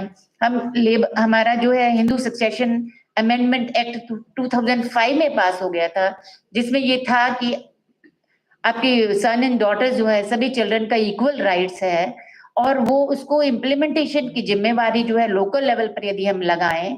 लेकिन यदि सोशल नॉर्म्स नहीं टूटेंगे, ट्रेडिशंस को हम इंक्लूड नहीं करेंगे, कल्चरल चेंजेस नहीं लाएंगे, तब तक हम एसेट्स के जो आप बात कर रहे थे कि एसेट्स पर टैक्स लगा दें, पहले उनका इक्वल डिस्ट्रीब्यूशन तो हो जाए। कि लैंड डिस्ट्रीब्यूशन यदि हम देखते हैं तो वो मेल्स लाइनेज में जो है पीढ़ियों दर पीढ़ी जो है वो मेल्स के हाथ में लैंड जा रही है और फीमेल्स के हाथ में नहीं आ रही है। तो यदि आप टैक्स को छोड़ें, टैक्स बाद में कर लें, एक जो लॉ पास हो चुका है, यदि हम जो सोशल नॉर्म्स की मैं बात कर रही हूँ उनकी इंटरेक्शन के साथ इस पॉलिसी की इम्प्लीमेंटेशन यदि हम कर लें, इक्वल डिस्ट्रीब्यूशन ऑफ लैंड हो जाए या फीमेल के हाथ में भी एसेट्स आ जाए, लैंड आ जाए, उनका लेबर फोर्स पार्टिसिपेशन ऑटोमेटिकली बढ़ जाएगा। जब वो ऑनर बन जाएंगे तो वो भी अपने खेतों पर फार्मर्स के तौर पर काम करेंगे, और नंबर ऑफ फार्मर्स और फार्मर्स के साथ जो एसोसिएट सिर्फ मेल को किया जाता है कि ट्रैक्टर चला रहा है तो मेल चला रहा है, पहले हल चला रहे थे तो मेल ही चला रहे थे। तो यदि उनके हाथ में भी लैंड आ जाएगी, वो अपनी फार्मिंग करेंगे। जो कम्युनिटी फार्मिंग हमारे देश के कई हिस्सों में बड़ा सक्सेसफुल हो रही है, केरला में, आंध्र में कुडुम्बम एक पॉलिसी गवर्नमेंट ने अपनाई है जिसमें कम्युनिटी लैंड उनको दी जाती है वेमेन को, जो लैंडलेस वेमेन है, और वो बहुत सक्सेसफुली वो अपनी फार्मिंग कर रही हैं। तो वेमेन के हाथ में लैंड भी आएगी, एग्रीकल्चर लैंड स्पेशली आएगी, तो वो एसेट्स उनके पास आएंगे, तो प्रोडक्टिविटी भी बढ़ेगी, काम करने की ज़ील बढ़ जाती है। जब हम ऑनर बन जाते हैं तो औरतें भी यदि ऑनर बनेंगी, फार्मर्स बनेंगी, तो एग्रीकल्चर प्रोडक्टिविटी भी बढ़ेगी। तो इसी नोट पर मैं खत्म करती हूँ कि पॉलिसीज को इम्प्लीमेंट यदि करना है तो सिर्फ थ्योरी से पॉलिसी बन जाए ठीक है, स्कीम्स बन जाए ठीक है, लेकिन इम्प्लीमेंटेशन जब तक उनका सोशल नॉर्म्स के साथ हम इंटरेक्शन नहीं करेंगे, हम सक्सेसफुल नहीं हो पाएंगे। Thank you very much. Thank you, Sir Kavita Chakraborty ma'am. Now this house is open for all. People can ask a question or you can add on to the discussion whatever has happened so far. Sir, may I ask? Yeah, and you have to be only brief, please. Okay. So, ma'am, I want to ask from you that as the government of Haryana announced for giving 2,000 rupees to the women, if it comes into the force, the women are really excited and celebrating that we will be getting 2,000 rupees. This may help them financially, but they are exempting themselves from working outside. So is this the Haryana government making the women empowerment? I don't think so कि with the 2,000 rupees जो है people would not like to work, क्योंकि 2,000 they will very be putting small into amount. accounts, ma'am. Haryana government will be putting into account of women. हाँ, लेकिन 2,000 रुपए से आप ये कहें कि वो कहीं काम करना नहीं चाहेंगे, बहुत छोटा अमाउंट है 2,000 रुपए। मैम वो घर से बाहर नहीं निकलना चाह रहे हैं, लेकिन वो सेलिब्रेट करें कि 2,000 रुपए हमें। हाँ, ये तो उनको ये समझाने की ड्यूटी हम लोगों की है, टीचर्स की, स्टूडेंट्स की, जो लोग पढ़ गए हैं, कि 2,000 रुपए में वो क्या कर पाएंगे, कि वो क्यों सेलिब्रेट कर रही हैं। या आज सुबह भी डिस्कस हो रहा था, फ्रीबीज की बात हो रही थी कि फ्रीबीज इज गुड और बैड, बड़ा कंट्रोवर्शियल टॉपिक भी है और साथ में बड़ा क्रिटिकल डिस्कशन का टॉपिक भी है कि फ्रीबीज यदि आपके पास आए, उसे काम करना यदि आप बंद कर देंगे, ये प्रॉब्लम आप जो कह रही हैं यहाँ तो अभी इम्प्लीमेंट नहीं हुआ, अभी शुरुआत ही हुई है, लेकिन छत्तीसगढ़ में ये मुझे किसी ने बताया था कि उनको पैसा क्योंकि मिल रहा है सरकार की ओर से, तो अब वो पहले वो काम करने जाती थी, वो जा रही हैं, लेकिन जब जी चाहे जो है कह देती हैं, क्योंकि अब उनको लगता है कि वो बात नहीं है कि भूखे मर जाएंगे, तो वो अपने काम से जी चुरा रही हैं। जो आप कह रहे हैं ऐसा है, लेकिन ये सबको समझने और समझाने की जरूरत है कि लेबर फोर्स पार्टिसिपेशन जब तक नहीं बढ़ेगा, इकोनॉमिक ग्रोथ हमारी नहीं होगी, इकोनॉमिक डेवलपमेंट नहीं होगा। फ्री के उस पर हम यदि रहेंगे तो हमें कंट्रीब्यूट करना है अपनी सोसाइटी को, अपने कंट्री की इकोनॉमिक ग्रोथ में, वो काम करके ही होगा। सिर्फ खर्च करने से नहीं होगा कि 2000 रुपए मिल गए उसको हम खर्च कर देंगे, डिमांड बढ़ जाएगी, डिमांड बढ़ने से फिर सप्लाई बढ़ जाएगी। वो काम करके आपको पैसा मिलता है, फिर आप खर्च करते हैं तो प्रोडक्टिविटी बढ़ती है। मैम जैसे आपने पंचायती मैम जैसे आपने पंचायती राज की बात करी और महिलाओं के आरक्षण की बात करी, महिलाओं के आरक्षण में भी आपने विद इन SC/ST की बात की। तो मैम जैसे SC/ST की जो महिलाएं हैं वो भी पंचायती इलेक्शन में देखे गए हैं कि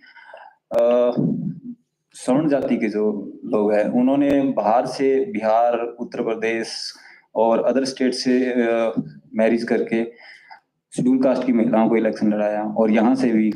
तो उनके लिए क्या प्रावधान है कि ऐसा कि वो जो शेड्यूल कास्ट का जो रिजर्वेशन है और उनके वो महिलाओं का रिजर्वेशन है जो लोकल लेवल पे जो उनको शासन करना चाहिए वो कर ही नहीं पा रहे हैं, जबकि स्पेशल इलेक्शन फाइट करने के लिए सरपंची के वहां से बाहर स्टेट से या फिर स्टेट के अंदर ही, हरियाणा के अंदर भी शेड्यूल कास्ट की महिलाओं को से शादी करके उनको इलेक्शन लड़ाया जा रहा है। ये जो विषय है, ये जो इशू है या ये प्रॉब्लम है, इसके ऊपर सरकार को क्या कदम उठाने चाहिए या फिर हमें क्या करना चाहिए, सोसाइटी को क्या करना चाहिए? देखिए, आपके सवाल का पहला पार्ट तो है कि वो बाहर से शादी करके ला रहे हैं, लेकिन मैं ये कहूंगी कि उनका परसेंटेज बहुत कम है। It would be less than 1%। 200 से ऊपर सीटें जीती मैं।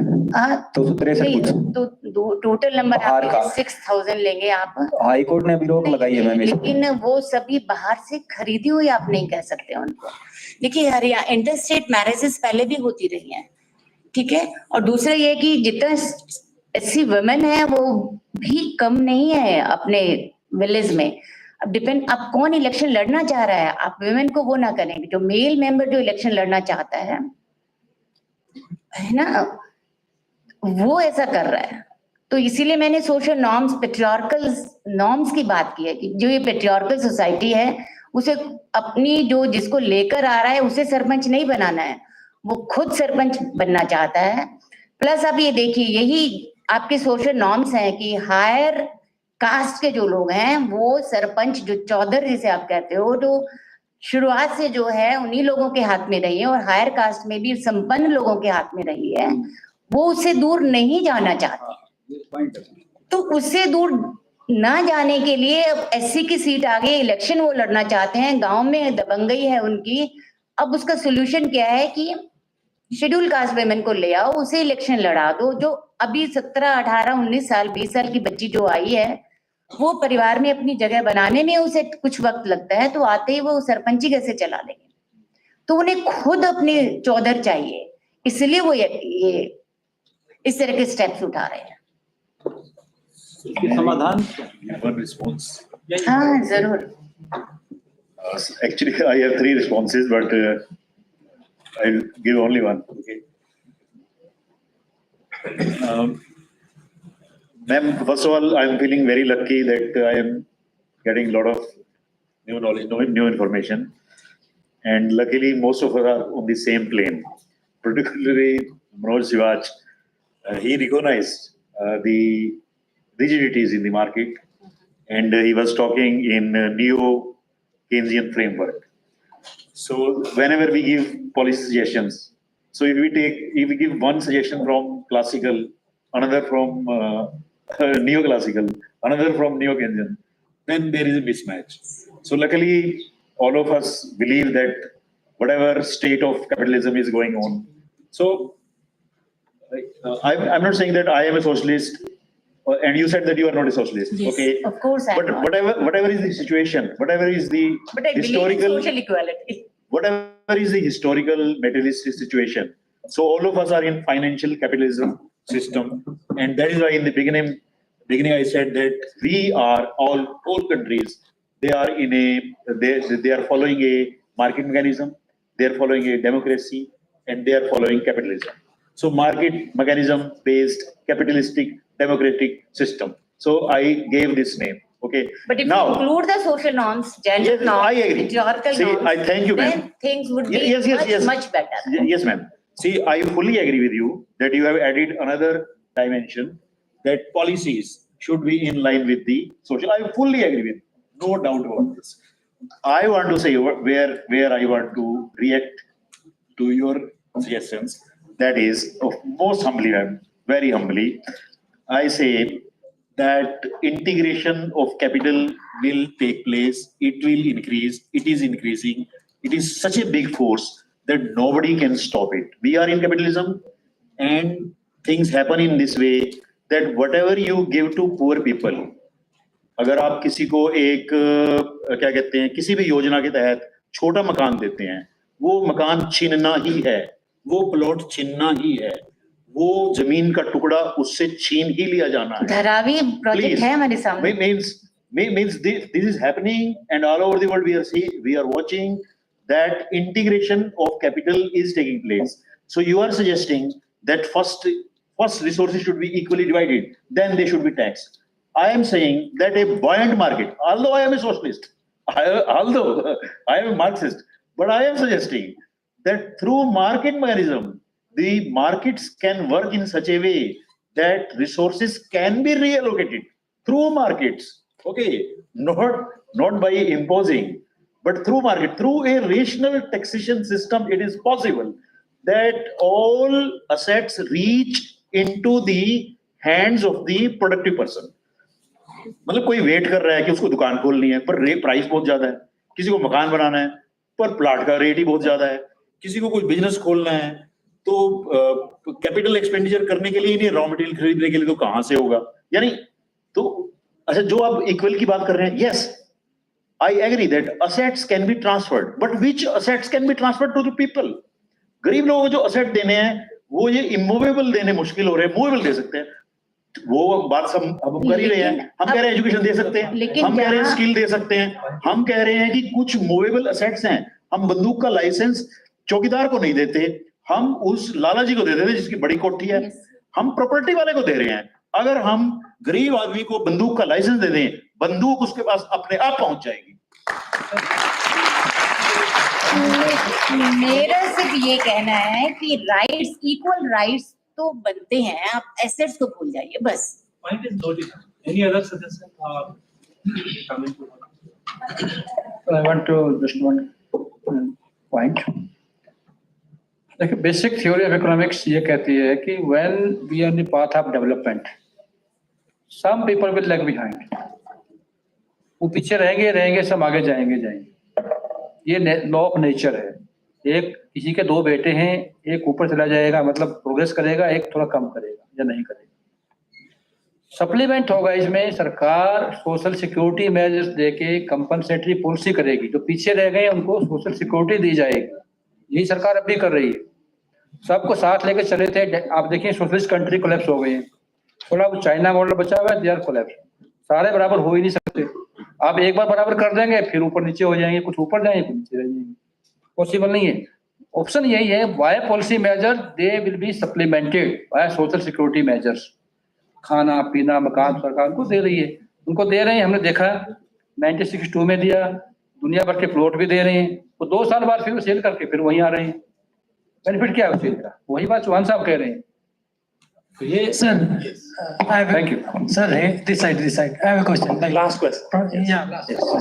Like Professor Moore said, Professor Moore is like, I agree with Dr. Chauhan sir comments. Sir, like, sir is saying कि अगर रात में मतलब फोड़ा वगैरह हो रहा तो उंगली काट लेते हैं हम. The social benefits are not like reaped like that, sir. And you are giving example of China, sir. Like they are far ahead of us in infrastructure development, health, education, research, sir, in each and every aspect. Like the agriculture products, we are not able to imagine with that much nutrition they have already produced that. Like social sector का जो भागीदारी government को वरना फिर secularism या socialism हटा देना चाहिए ना सर कॉन्स्टिट्यूशन के उससे. It is very important, sir. That is what I want to add.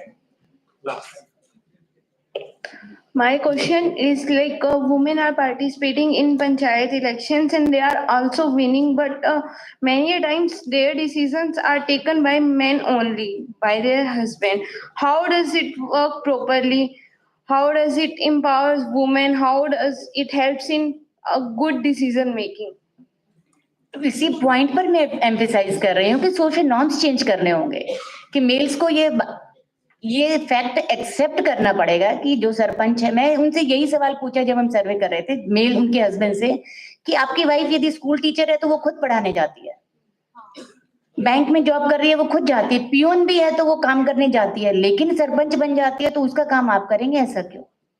तो सोशल नॉर्म्स बेटे सोसाइटी में एक सोशल एटीट्यूड चेंज करने की जरूरत है, सोसाइटल लेवल पर परिवर्तन लाने की जरूरत है. मैम ये जो सोशल नॉर्म्स का जो चेंज है वो सिर्फ मेन को एक्सेप्ट नहीं करना, वुमेन को भी करना है, क्योंकि वुमेन खुद भी नहीं चाह रही कि हम ये डिसीजन मेकिंग में आए. हाँ लेकिन देखिए आप ऐसा नहीं है कि वो खुद नहीं चाह रही है, बहुत कम है जो नहीं चाह रही है. They feel आप उन्हें ये कहेंगे कि आप पर्दा निकाल के आप जो है जो लोग जाइए ग्राम सभा मीटिंग में तो उसे तो खुद बुरा लगेगा ही कि मैं सरपंच हूँ और मेरे साथ ही हो रहा है. मैं आपसे रिक्वेस्ट करूंगा, मैं रिक्वेस्ट करूंगा आपसे मैम कविता मैम, मैं आपसे रिक्वेस्ट करूंगा कि जो वीडियो जो प्रोजेक्ट बनाया था अगर वो आप इनको शेयर कर दे बच्चों तो काफी इनको उसमें आसानी होगी चीजों को समझने में. Thank you. वो देखिएगा आप, डॉक्यूमेंट्री है वो देखिएगा जरूर. Thank you so much. I am so grateful to all the panelists.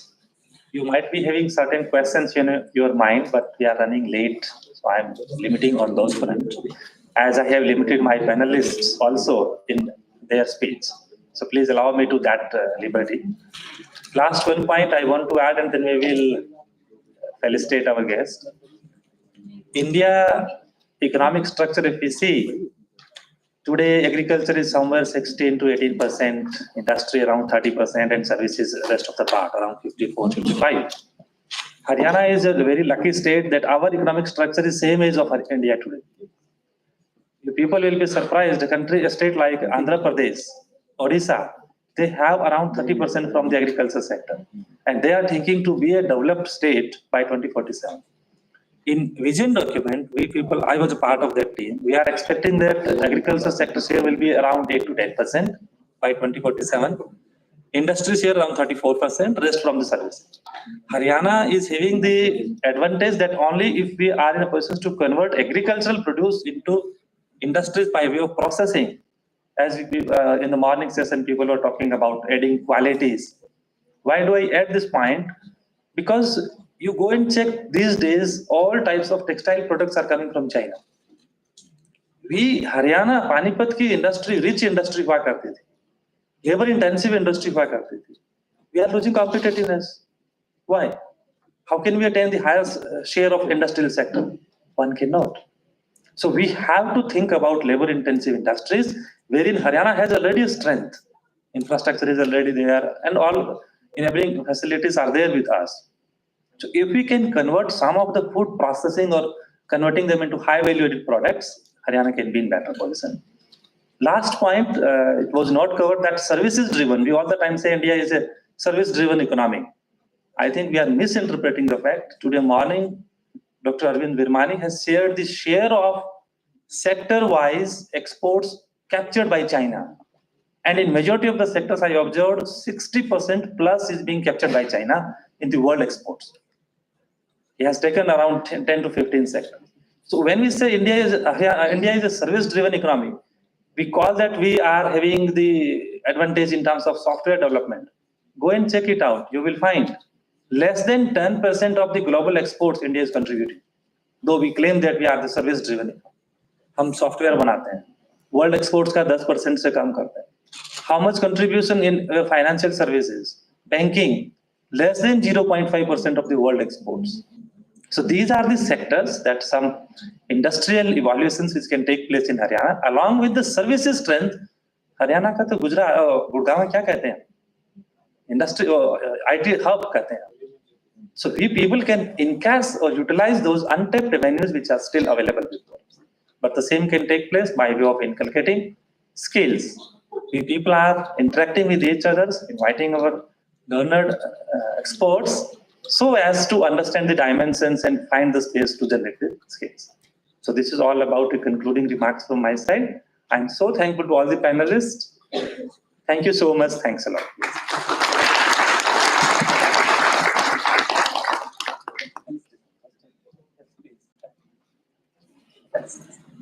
Thank you, sir and ma'am, for your engagement and look forward to continuing this meaningful dialogue in future forms. Now it's time to felicitate the panelists with our gratitude and sincerity. For this, I request the pleasure of Honorable Professor Ashwini Kumar, Chairperson of Department of Economics, to felicitate our esteemed panelist, Professor Kavita Chakrabarti.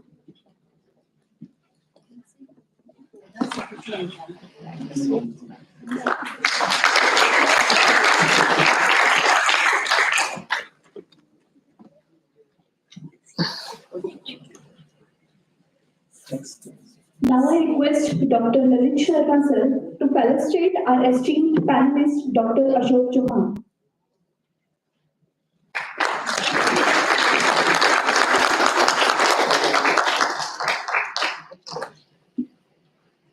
I request the pleasure of Honorable Professor Mr. Indrajit sir to felicitate our panelist, Professor Manoj Sivaj.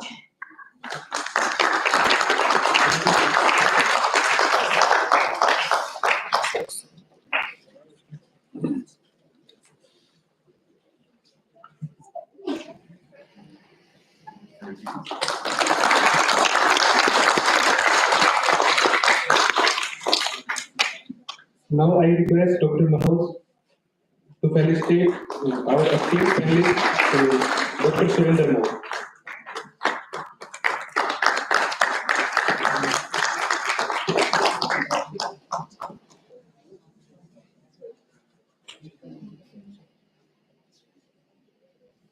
I request the pleasure of Honorable Professor Dr. Lalit Somnath sir to present and facilitate Dr. Vikas Bharat.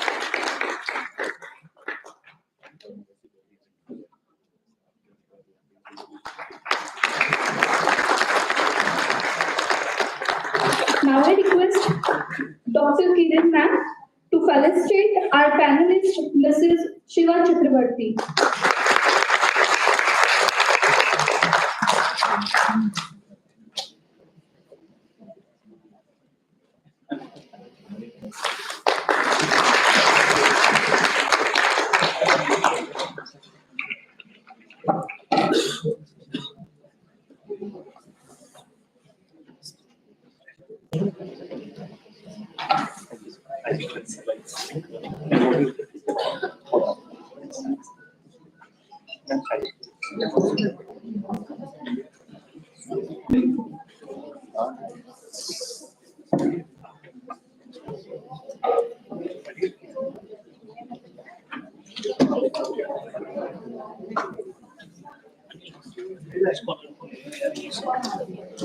We are inviting all the audience having a lunch program after the completion of this session.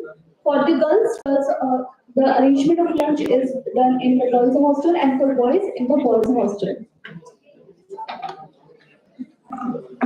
For boys in the boys' hostel.